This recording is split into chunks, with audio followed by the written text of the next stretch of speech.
Hello dear student, how are you? મજામાં? Myself Paresh Tank, subject physics standard 12 chapter 4 નો last topic છે ગેલ્વેનોમીટરનું વોલ્ટમીટરમાં રૂપાંતરણ કેમ થાય, બરાબર છે, એ સમજવાનું છે. આગલા લેક્ચરની અંદર આપણે ગેલ્વેનોમીટરનું એ મીટરમાં રૂપાંતરણ બાળકો જોયું હતું કે એ મીટરમાં રૂપાંતરણ કરવામાં નડતી બે મુશ્કેલી હતી. એક મુશ્કેલી એ હતી કે બધે પ્રવાહ ગેલ્વેનોમીટરમાંથી પસાર થઈ જાય તો ગેલ્વેનોમીટર ભૂત થઈ જાય. બીજી મુશ્કેલી એ હતી કે ગેલ્વેનોમીટરનો અવરોધ ઉમેરાય, જો એનો અવરોધ ઉમેરાય તો પ્રવાહ ખોટો માપે. એના નિવારણ માટે આપણે શું કર્યું હતું તો કે એના નિવારણ માટે આપણે શંટને શ્રેણીમાં જોડ્યો હતો, રાઈટ. અને એના પછી આપણે શું કર્યું હતું તો કે એ શંટ જે છે એના ઉપરથી આપણે એનું પ્રવાહ ક્ષમતાનું સૂત્ર બાપુ તાર્યું હતું. એ પ્રવાહ ક્ષમતાનું સૂત્ર IG ઇઝ ઇક્વલ ટુ શંટનું સૂત્ર તાર્યું હતું ને, હા, G ઇન્ટુ IG એના છેદમાં I માઇનસ IG, આવું સૂત્ર હતું. આને આપણે RS પણ કહેતા હતા. પછી આના ઉપર એક બીજું સૂત્ર આપણે એક હતું, આની પહેલાં તાર્યું હતું, phi by I is equal to NBA by K. આને એની પ્રવાહ સંવેદિતા કહેવાય. અને એના ઉપરથી એના વ્યાપક શંટનું સૂત્ર મેં તાર્યું હતું, તમને કીધું હતું કે RGN-1. આ જ સૂત્રો બાળકો આપણે આમાં મેળવવાના છે. તો સૌથી પહેલાં તો આપણે એ જોઈએ કે એ મીટરમાં રૂપાંતરણ કરવા માટે કંઈક મુશ્કેલીઓ નડતી હતી. એવી મુશ્કેલીઓ કંઈક વોલ્ટ મીટરમાં રૂપાંતર કરવામાં નડે છે તો કે હા. કેમ? તો આપણે સમજીએ કે ધારો કે આ એક તાર છે, એના વોલ્ટેજ માપવાના છે. તો મેં સૌથી પહેલાં તમને કીધું છે કે વોલ્ટેજ માપવા માટે વોલ્ટમીટરને સમાંતર જોડવું પડે, એટલે આ ગેલ્વેનોમીટરને સમાંતર જોડવું. આ એનો અવરોધ છે, આ એનો અવરોધ જેને આપણે RG કહીએ છીએ, રેઝિસ્ટન્સ ઓફ ગેલ્વેનોમીટર. હવે સમાંતરમાં જોડ્યું ના બે છેડા વચ્ચેના વોલ્ટેજ માપવાના છે. તો આમાંય તકલીફ એ જ રહેશે કે જો ગેલ્વેનોમીટરનો અવરોધ ઓછો હશે ને આ તાર છે એનો અવરોધ સમથિંગ કાંઈક છે, એને આપણે R કહી દઈએ. જો એનો અવરોધ આના કરતાં ઓછું વધારે હશે તો બધો પ્રવાહ ગેલ્વેનોમીટર પસાર થાય તો ગેલ્વેનોમીટર બળી જાય, મતલબ એનું ગૂંચળું બળી જાય. એટલે પહેલી સમસ્યા આમાંય બે મુશ્કેલીઓ છે. બે મુશ્કેલી કેટલી? બેની અંદર પહેલી કઈ તો કે ગેલ્વેનોમીટરનો અવરોધ જો ઓછો હોય અને જો આપણે એને વોલ્ટમીટરમાં રૂપાંતરણ કરવા માટે મૂકીએ તો એની કોઇલ બળી જાય. ઓછો હોય ગેલ્વેનોમીટર અવરોધ તો ગેલ્વેનોમીટરની કોઇલ બળી જાય, કારણ કે પ્રવાહ એટલો સહન કરી શકે નહીં. કારણ કે ગેલ્વેનોમીટર સંવેદનશીલ છે અને એનો ઉપયોગ જે છે એ માત્ર પ્રવાહની હાજરીમાં માપવા માટે થાય છે અને સૂક્ષ્મ પ્રવાહ માપી શકે છે. તો હવે શું કરવાનું ભાઈ? ઓકે, આ એક મુશ્કેલી. બીજી મુશ્કેલી કઈ? બીજી મુશ્કેલી એ કે આ R અને આ R સમાંતરમાં છે અને સમાંતરમાં હોય તો એનો સમતુલ્ય અવરોધ R પેરેલલ બરાબર R ઇન્ટુ RG એના છેદમાં R પ્લસ RG થાય. તો આ અવરોધ તમે વોલ્ટેજ માપો તો I ઇન્ટુ આ અવરોધ ઉમેરાય તો આ વોલ્ટેજ કેવા માપે ભાઈ? ખોટા માપે. આવી ગઈ ઓલી જ વસ્તુ બે. આ ગેલ્વેનોમીટરનું વોલ્ટમીટરમાં રૂપાંતર કરવામાં નડતી મહત્વની બે મુશ્કેલીઓ છે. આનું નિવારણ શું કરવું? હાલો, આનું નિવારણ સાવ સહેલું ને સટ. આના નિવારણમાં શું કરાય ખબર છે બાળકો? આ જે ગેલ્વેનોમીટર છે ને એની હારે શ્રેણીમાં મોટા મૂલ્યનો અવરોધ જોડી દેવાનો. એને RS કીધો. S એટલે શ્રેણી રેઝિસ્ટન્સ. એ મોટા મૂલ્યનો અવરોધ ગેલ્વેનોમીટરની સાથે મોટા મૂલ્યનો અવરોધ, બરાબર સમજો, મોટા મૂલ્યનો અવરોધ સમાંતરમાં જોડવામાં આવે છે. એટલે મુશ્કેલીનું બેયનું નિવારણ થઈ જાય. પહેલી વસ્તુ મેં તમને કીધું હમણાં, મતલબ આગળનો લેક્ચર હતો મેં કીધું હતું તમને કે શ્રેણીમાં જોડો એનો અવરોધ મિનિમમ હોય અને સમાંતરમાં જોડો ને એનો અવરોધ મેક્સિમમ હોય. ક્લિયર? પણ એવું બની શકે કે જે તાર મૂકો છે એનો બહુ વધારે હોય તો આનો ઓછો ગણાય. બાકી ગેલોમીટરનો અવરોધ વધારે હોય. ક્યારે? વોલ્ટમીટરમાં રૂપાંતરણ થતું હોય ત્યારે, અને એ મીટરમાં રૂપાંતરણ થાય ત્યારે સૌથી ઓછો. એટલે એ મીટરનો અવરોધ મિનિમમ, વોલ્ટમીટરનો અવરોધ મેક્સિમમ. ક્લિયર? આ યાદ રાખજો.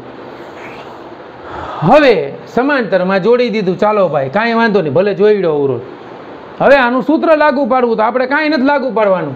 આ બે છેડા આવે છે, આપણે આને એ બીજ કહી દઉં છું. હાલો, કાંઈ કરવાનું નથી. KSL મુજબ આપણે ને KSL ટીચર સેકન્ડ લો લાગુ પાડવાનો ફટાફટ. અહીંથી લાગુ પાડીએ, પ્રવાહ આમ જતો હોય એ પ્રવાહને આપણે આઈ કહી દઈએ. શું થશે? પ્રવાહની દિશામાં IRS, એ જ પ્રવાહની દિશામાં માઇનસ. શું થશે? કઈ આપણે અહીંયા લૂપ નથી બનતું એટલે અહીં લખવું પડશે ને, VA minus I into RS minus I into RG બરાબર VB લખશું ને. હવે માનો કે આ બે છેડા વચ્ચેના વોલ્ટેજ V છે, તો આપણે આમ લખી શકીએ VA minus VB, VA minus VB is equal two શું થશે? IRS plus IRG. હવે તો કે આના બરાબર હું V કહી દઉં તો V, અને ફરી પાછું લખવું તો IRS પ્લસ IRG. આવું થયું. હવે આ વોલ્ટેજ છે A અને B વચ્ચેના, આ શન્ટ છે, સોરી મહત્તમ અવરોધ છે, એને આપણે સૂત્રનો કરતા બનાવવો છે. તો શું થશે? આમાંથી I કોમન કાઢી લ્યો, કાઢવું હોય તો. નહીં, આને સૂત્રનો કરતા બનાવો નહીં નીકળે. V માઇનસ IRG એના બરાબર I ઇન્ટુ RS. તો RS is equal to V minus IRG by I. આવું સૂત્ર મળ્યું.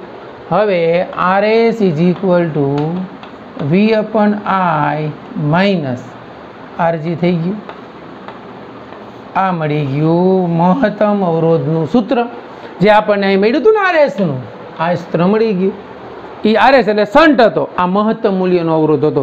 વોલ્ટમીટરની અંદર બરાબર સમજવાનું બાળકો, આ અવરોધ સમાંતરમાં જોડવામાં આવે, શ્રેણીમાં જોડવામાં આવે છે.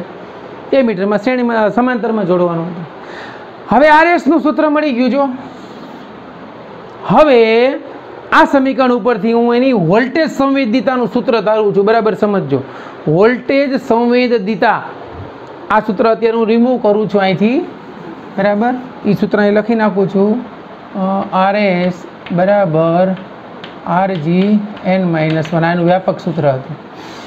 હવે મારી પાસે જે સૂત્ર હતું, આ સૂત્રમાં જ અહીં ઉમેરી દઉં છું. ચાલો, phi by I છે ને. હવે આને છે ને હું બાળકો R વડે ગુણી નાખું છેદમાં બંને બાજુ, એટલે કાંઈ આપણે ભૂલ કરી નથી. તો આના બરાબર V થઈ ગયું, phi by V.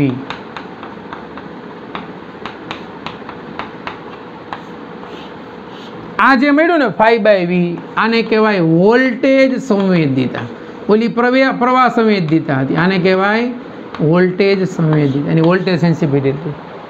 અહીંયા આપણે કંઈ નથી કર્યું. શું કર્યા છે? R વડે ગુણતા છેદમાં, બંને બાજુ R વડે ગુણતા, એટલે phi by V વોલ્ટેજ સંવેદિતા થઈ. વોલ્ટેજ સંવેદિતા જેમ V વધુ એમ આ ગુણોત્તર ઘટે, એટલે વોલ્ટેજ વધારે એમ સંવેદિતા ઘટે. હવે આટાની સંખ્યા ઉપર આધાર રાખે, સેમ વસ્તુ. આને કહેવાય વોલ્ટેજ સંવેદિતા. એટલું ક્લિયર થયું બાળકો? તો આ સૂત્ર જેમ phi by I નું મળ્યું હતું ને, એવું આપણને phi by V નું મળ્યું. હવે આપણે આનું વ્યાપક સૂત્ર તારવવાનું છે, તો હું આ સાઈડનું રિમૂવ કરી નાખું છું, અને અહીંયા આપણે એનું વ્યાપક સૂત્ર તારવીએ છીએ. જોજો કેનું, જેમ હું સૂત્ર તાર્યું હતું ને આ, એમ આપણે RSનું વ્યાપક સૂત્ર તારવીએ. તો જો વોલ્ટમીટરની ક્ષમતા, વોલ્ટમીટરની ક્ષમતા કેટલા ગણી n ગણી કરવી હોય તો આ I છે IG ના ફોર્મમાં લખી શકો પ્રવાહ ક્ષમતાના સ્વરૂપમાં. તો હવે હોય તો આપણે V બરાબર IR લખીએ છીએ તો કે હા. તો અહીંયા આપણે V ઇઝ ઇક્વલ ટુ આ I n ગણો કરવો એટલે n I ઇન્ટુ R તો એમનેમ રહેશે. કેનો અવરોધ છે આ ગેલ્વેનોમીટર. એટલે V ની જગ્યાએ આ કિંમત મૂકવાની. તો V ની જગ્યાએ આ સૂત્રમાં કિંમત મૂકવાની છે. RS is equal to V એટલે NI RG એના છેદમાં I minus RG. I cancel એટલે આ સૂત્ર મળ્યું RG n-1. આ સૂત્ર શું હતું RS નું?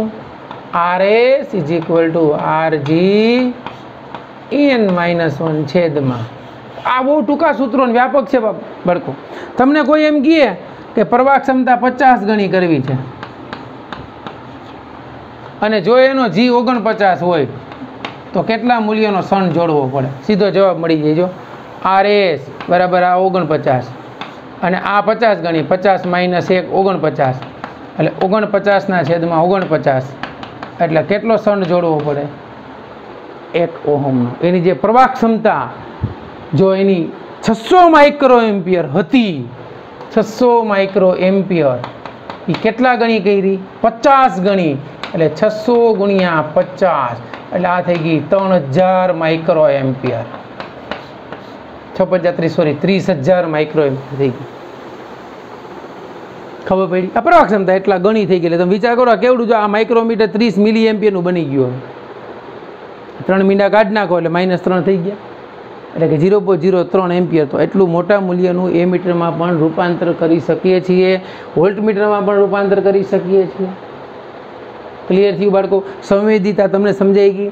પ્રવાહ સંવેદિતા, વોલ્ટેજ સંવેદિતા અને આમાં મેં તમને કીધું હતું તટસ્થ બિંદુ. તટસ્થ બિંદુને ન્યુટ્રલ પોઈન્ટ અથવા તો નલ પોઈન્ટ કહેવાય. તટસ્થ બિંદુ એટલે જે બિંદુ પાસે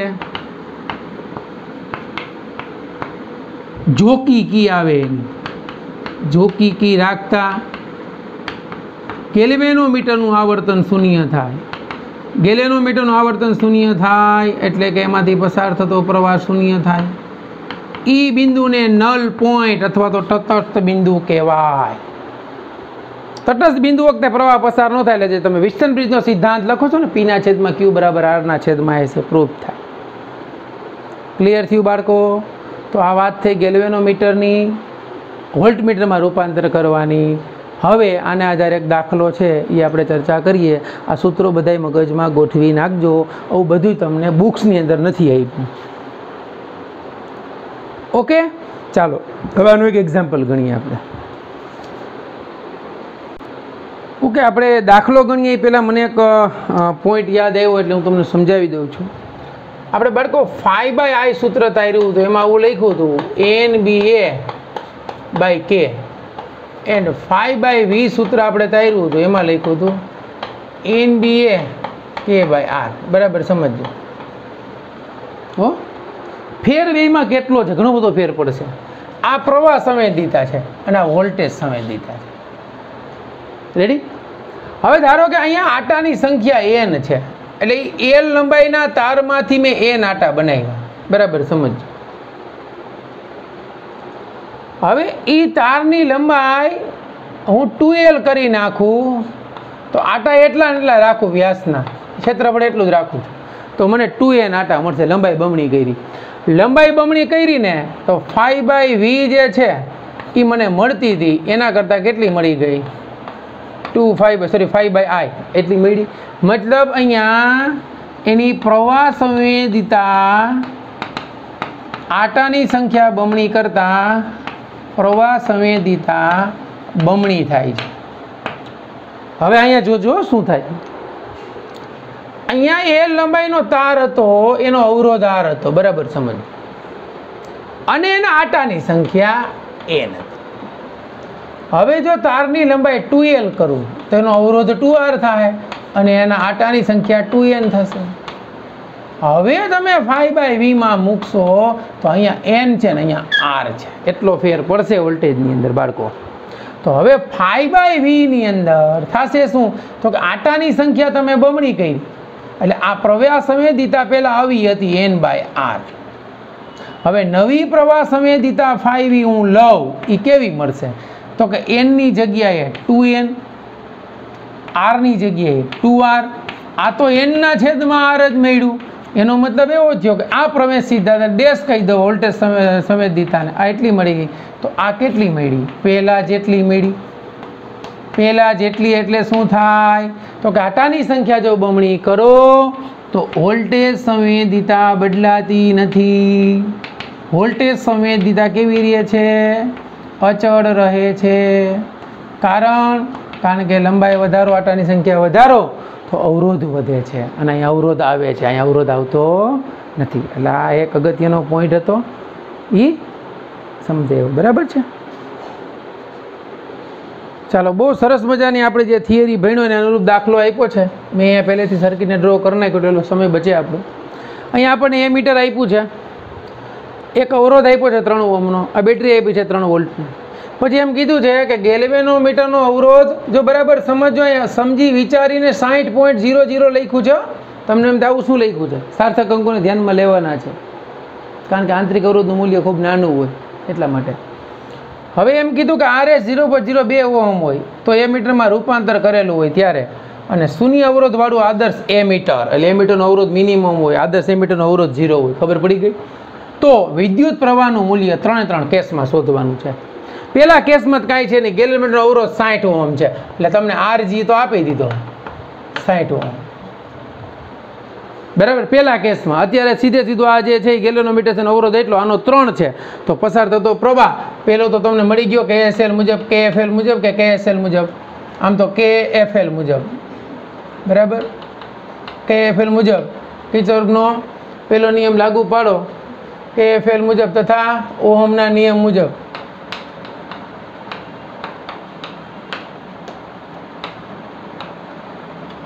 કિર્ચોફનો ફર્સ્ટ લોની આમ તો કંઈ જરૂર નહીં પડે, બરાબર, પણ આ લખ્યું છે.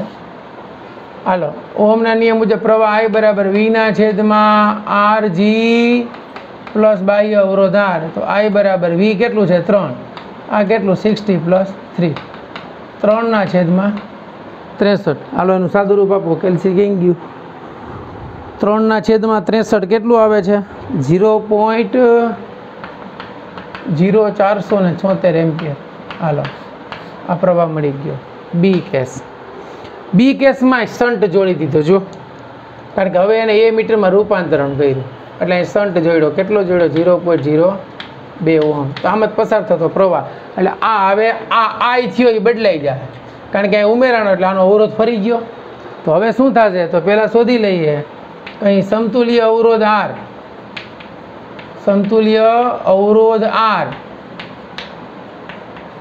એને S કહી દઉં છું. RS બરાબર RG × G એના છેદમાં RG + C. હાલો, કેટલું મળ્યું એ ગણતરી કરો.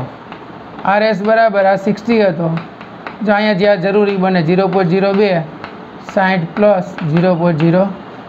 આનું સાદું રૂપ તમે આપો એટલે તમને કેટલું મળે છે? 0.02 ઓહમ જ મળે છે.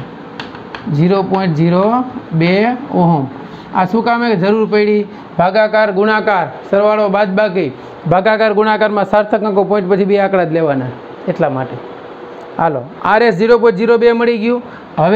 હવે તો કે ખરેખર R ટોટલ કેટલો થશે એનો? R ઇક્વિવેલન્ટ = આ RS મળ્યો E પ્લસ આનો R કેટલો હતો? 3. તો R ઇક્વિવેલન્ટ = R કેટલો હતો? RS 0.02 + 3, એટલે આ તમને મળ્યો 3.02 ઓહમ. તો હવે આ 3.20 ઓહમ અવરોધ મળી ગયો તમને, વોલ્ટેજ આપ્યા છે, તો એમાંથી પસાર થતો પ્રવાહ આને હું I1 કહી દઉં, આ પ્રવાહને I2 કહું. I2 = V એના છેદમાં R ઇક્વિવેલન્ટ. V બરાબર 3 એના છેદમાં 3.02, એટલે લગભગ કેટલો મળે છે? 0.99 337 એમ્પિયર એટલો પ્રવાહ મળ્યો. પોઈન્ટ પછી 2 આંકડા ધ્યાનમાં લેશું, એટલે R2 એટલું મળશે 0.99.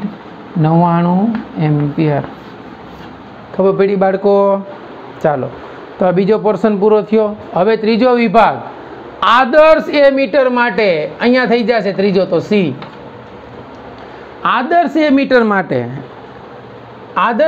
માટે અહીંયા એમીટરમાં રૂપાંતરણ થઈ ગયું. એનો આર આદર્શ એમીટર માટે આર ઇઝ ઇક્વલ ટુ શૂન્ય છે.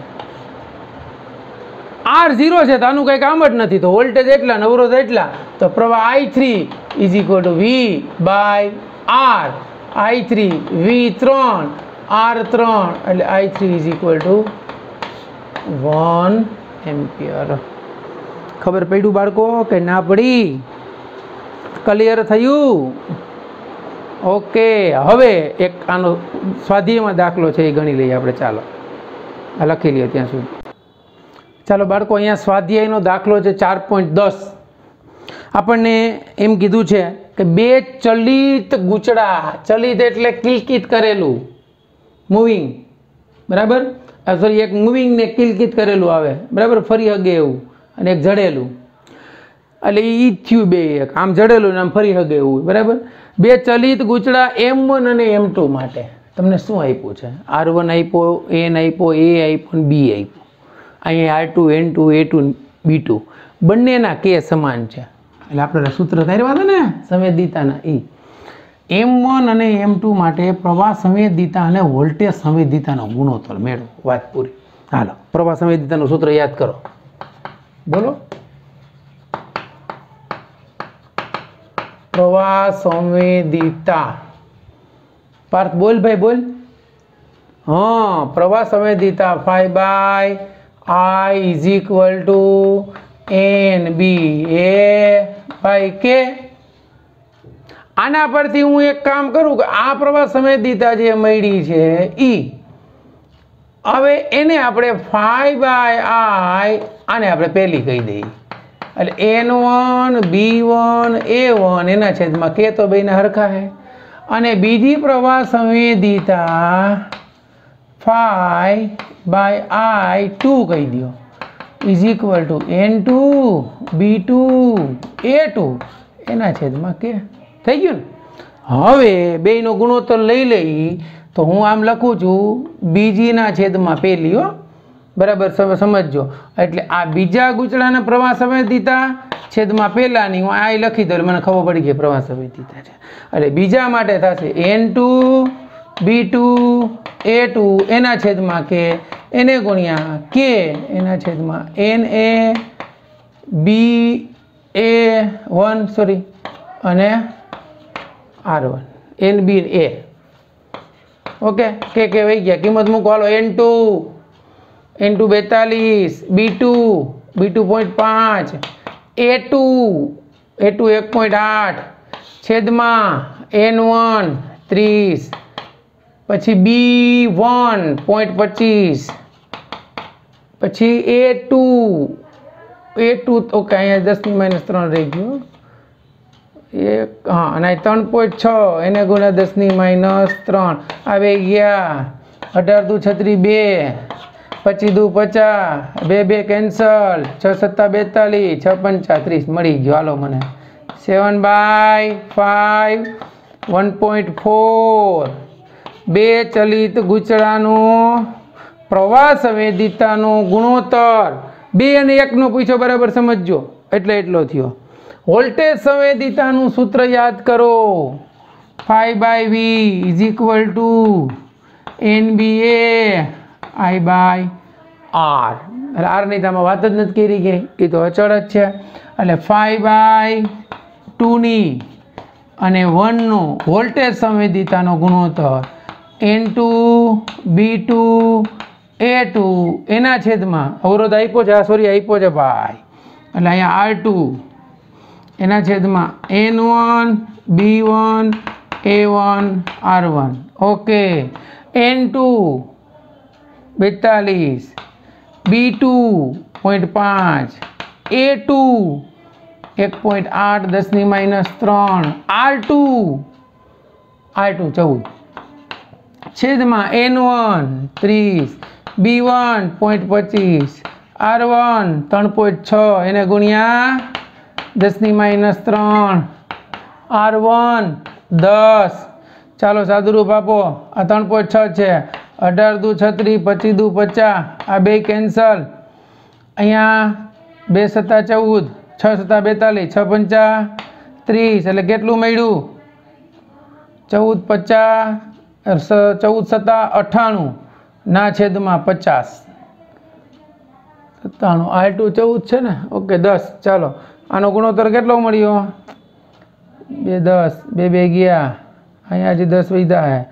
આ એ ગયા 98 એના છેદમાં 50 એટલે એપ્રોક્સિમેટલી 2 જેવો મળ્યો રેડી ચાલો તો એ આપણને આમાં એક મળ્યો છે આપણે ક્યાંક ભૂલ કરી યસ ક્યાં ભૂલ કરી બાળકો ચાલો થોડીક મિસ્ટેક થઈ ગઈ છે કારણ કે અહીંયા આર બદલાઈ જાય ને ભાઈ છેદમાં હતો એટલે અહીંયા આવશે R2 અહીંયા આવશે R1 એટલે R1 અહીંયા આવશે 10 અને અહીંયા આવશે 14 એટલે ઉપર કેટલું થશે 10 7 70 છેદમાં 14 50 70 એટલે 1 એટલે વોલ્ટેજ સંવેદિતા M2 ના છેદમાં M1 V is equal to મેળી 1/1 ઇઝ ઇક્વલ ટુ 1/1 ક્લિયર બાળકો તો આ હતું તમારું સ્વાધ્યાયનો દાખલો 4.10 આ તમારી ગેલ્વેનોમીટરની થિયરી જે બાકી હતી એ અહીંયા પૂર્ણ થઈ ગઈ છે ઓકે બાળકો તો આ લેક્ચર અહીંયા સુધી રાખીએ છીએ હવે લગભગ આ ચેપ્ટર પૂરું થઈ ગયું તમારે એક આમાં કદાચ ઉદાહરણનો એક દાખલો કે સ્વાધ્યાયનો દાખલો એક બાકી છે એ હવે તમે તમારી રીતે કરી નાખજો ન આવડે તો હું કહીશ ગુજરાતવાળો છે NBA ઉપરથી બરાબર 4.11 ઓકે 4.13 તો મેં કરાવ્યો 4.12 કરાવેલો છે ઓકે ચાલો અહીં સુધી આપણે રાખીએ છીએ લખી લ્યો બધું સમજાઈ ગયું હશે વર્કની અંદર આજનું કરાવેલું બધું 2 વાર લખી નાખજો બરાબર ચાલો બેસ્ટ ઓફ લક